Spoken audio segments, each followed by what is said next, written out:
High YouTube, এখন আমি আপনাদের সাথে শেয়ার করব কিভাবে উইন্ডোজে কমান্ড প্রম্পট রান করবেন অ্যাডমিনিস্ট্রেটর হিসাবে।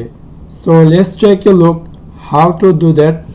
সিম্পলি যদি আমি স্টার্ট মেনুতে যাই এবং এখানে টাইপ করি সিএমডি, তো এটা আমি যখন সিএমডি চেপে এটা ওপেন করব, এটা অ্যাজ এ ইউজার হিসাবে চালু হবে।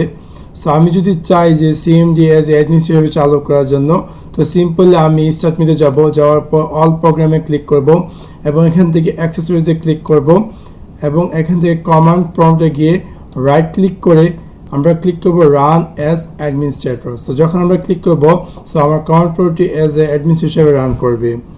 তাছাড়া আমি সেম থিং করতে পারি, স্টার্ট মেনুতে গিয়ে এখানে টাইপ করি সিএমডি এবং এটাতে গিয়ে রাইট ক্লিক করে আমি সিম্পলি যদি ক্লিক করি রান অ্যাজ অ্যাডমিনিস্ট্রেটর, সাথে সাথে আমার কমান্ড প্রম্পটটি রান অ্যাজ অ্যাডমিনিস্ট্রেটর হিসেবে কাজ করবে এবং আমরা এখানে দেখতে পাচ্ছি যে system 32 showing.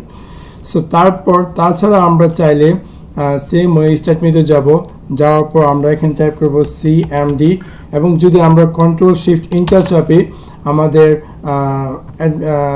Command prompt run হবে as a administrator হিসাবে। So that's it. Thanks for watching my video. Like and subscribe.